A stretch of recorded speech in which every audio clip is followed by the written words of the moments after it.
Mais alors ça, personne s'y attendait. Le Barça vient de prendre l'une de ses pires décisions, les amis, qui va vraiment pas plaire. Mais avant ça, je tiens juste à vous informer que le pauvre Carlo Ancelotti est en train de se faire insulter au Brésil. Et ça pas par n'importe qui, par la légende brésilienne Romario. Après l'élimination du Brésil, ce dernier s'est complètement lâché sur un plateau TV. Il dit Carlo Ancelotti ne peut pas rester sélectionneur après ce fiasco. J'aurais déchiré son contrat. À la fin du match face à la Norvège, si j'étais président, je serais allé au vestiaire. Et je lui aurais dit, ok, merci beaucoup, au revoir, allez-y vous faire. Et juste après ça, l'envoyer en justice. Il est hors de question que Carlo Ancelotti reste sélectionneur de l'équipe nationale brésilienne après ce fiasco et cette honte qu'il a provoqué. Je vous l'ai dit dans les 3 émissions précédentes et je le réaffirme ici. C'est inadmissible, il faut que ça change. On a eu Dunga, il a perdu et il est parti. On a eu Felipao Scolari, il a gagné la coupe et il a continué. On a eu Tite qui a perdu et il a continué et il a encore perdu. Maintenant on a ce d'Ancelotti qui a perdu et qui va encore continuer. Ah oui les amis, il le traite vraiment de maudit. Je sais pas si on se rend compte jusqu'où ça va. Je peux comprendre sa frustration mais là ça a abusé. Et pendant qu'on est là concentré sur la coupe du monde, dites-vous que le Barça a lancé son dévolu sur Karim Adeyemi, le jeune joueur de Dortmund. Et selon Fabrizio Romano, les Barcelonais ont déjà trouvé un accord avec le joueur qui veut rejoindre le FC Barcelone. Et on nous a même informé ce matin que le Barça a envoyé une offre de 20 millions d'euros plus bonus. Mais malheureusement pour le Barça, le Borussia Dortmund a rejeté l'offre. Et comme vous le savez, concernant Rafinha, il y a Al Hilal qui a fait une offre de 150 millions d'euros pour lui. Rafinha qui selon des rumeurs a besoin de se refaire financièrement à cause de problèmes familiaux. Et bah là on nous dit que Deco attendait apparemment la finalisation de la signature d'Adeyemi au FC Barcelone avant d'accepter l'offre de 150 millions d'euros d'Al Hilal pour Rafinha. Et comme ça Rafinha pourrait rejoindre Al Hilal. Genre là ça veut remplacer Rafinha par Adeyemi. C'est complètement ridicule et c'est une bêtise. À part si c'est Rafinha qui pousse pour y aller. On va avoir un vrai mercato. On va avoir un mercato digne de ce nom, un mercato digne d'un grand club. Mais est-ce que je suis dans un rêve de 110 millions d'euros plus Anthony Gordon? On est qui? On est le PSG, on est Man City, on est le Real ou quoi? Ça existe 210 millions de budget au Barça? Avec 210 millions, tu signes Julian Alvarez, un des meilleurs neufs du monde, et il te reste 80 millions d'euros. Parce qu'il va coûter normalement 130 millions. Et en plus de ça, l'Atlético sont enfin ouverts à écouter les offres pour Alvarez. Il va venir, Alvarez. Supplément, la piste qui est sortie de nulle part. La fusée Karim Adeyemi.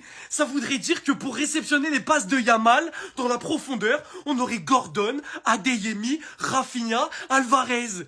Vous vous rendez compte de ce qu'on va faire à l'Espagne et à l'Europe ou pas? De toute façon, ça a été confirmé. L'arrivée d'Adeyemi, elle influencera pas celle d'Alvarez. Bah oui, t'as 210 millions. Tu peux péter Alvarez à 130 et Adeyemi à 30. Parce que je crois que Dortmund, ils ont refusé l'offre à 20 millions, mais on va pas mettre 50 millions dessus non plus. Mais ce qui est le plus choquant, c'est que ces 210 millions, c'est si tu vends personne.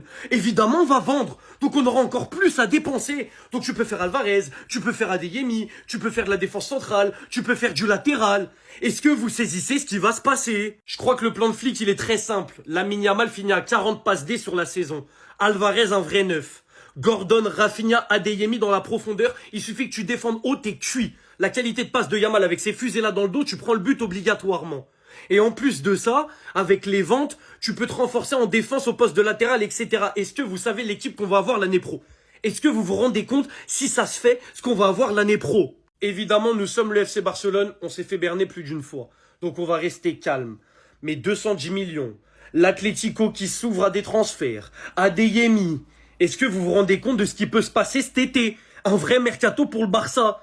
Là, je dis ça et c'est sérieux. C'est même pas une blague. Les Madridistas, quelles sont les actus du côté du Real Madrid dans ce beau vendredi matin? Dans cette vidéo, on parlera de certains joueurs de plus de la trentaine qui commencent à être liés au Real Madrid, comme par exemple Fabinho qui fait des appels de phare au Real Madrid, ou encore l'entourage de Brozovic qui aurait été contacté par un représentant du Real Madrid. On parlera également du Real Madrid qui pourrait finalement opter pour un prêt pour Raúl Asensio. Et pour terminer, je vous rapporte quelques détails sur les matchs de préparation du Real Madrid avant le début de saison. Mais juste avant, pour tous les Madrilènes qui ne me suivent pas encore et qui ne souhaitent rien louper de l'actualité Madrid, ça se passe ici, donc n'hésitez pas à vous abonner. Et surtout, n'oubliez pas de partager la vidéo à tous vos proches qui méritent d'être régulièrement informés sur l'actualité Madrid.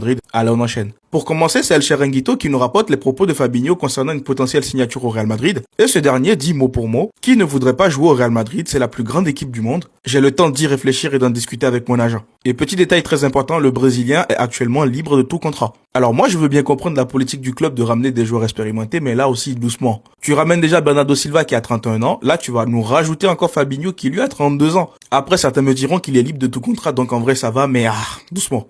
Et dites-vous que ce n'est pas tout, parce que dites-vous que certains médias nous rapportent qu'un représentant du Real Madrid aurait contacté l'entourage de Marcelo Brozovic. Apparemment, Mourinho l'aime beaucoup et lui aussi est également libre de tout contrat. Et c'est pour ça que je vous dis, en vrai, doucement. On a certes besoin de joueurs d'expérience au milieu de terrain, mais à un moment donné, il faut pas non plus être dans l'abus. Il nous faut des profils un peu plus techniques dans ce milieu de terrain, et de préférence, en vrai, pas trop vieux non plus. Mais sinon, vous en pensez quoi? Dites-le moi dans les commentaires.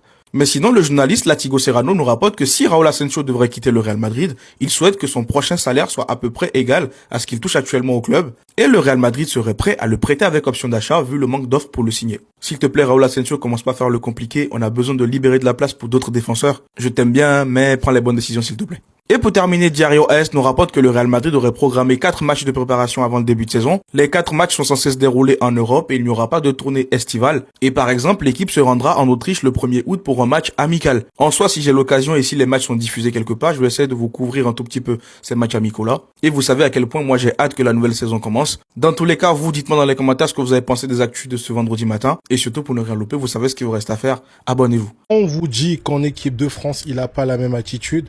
Regardez sur le but d'Ousmane Dembélé, c'est Kylian Mbappé qui fait un appel, qui attire 3 défenseurs marocains avec lui pour permettre à Ousmane Dembélé de crocher vers l'extérieur et d'enrouler. C'est même Ousmane qui le dit. Kylian m'a dit de rester dans l'axe. Ousmane Dembélé revient sur l'action de son but et salue la course de Mbappé, décisif pour lui ouvrir les chemins des filets. Une connexion qui fait la différence.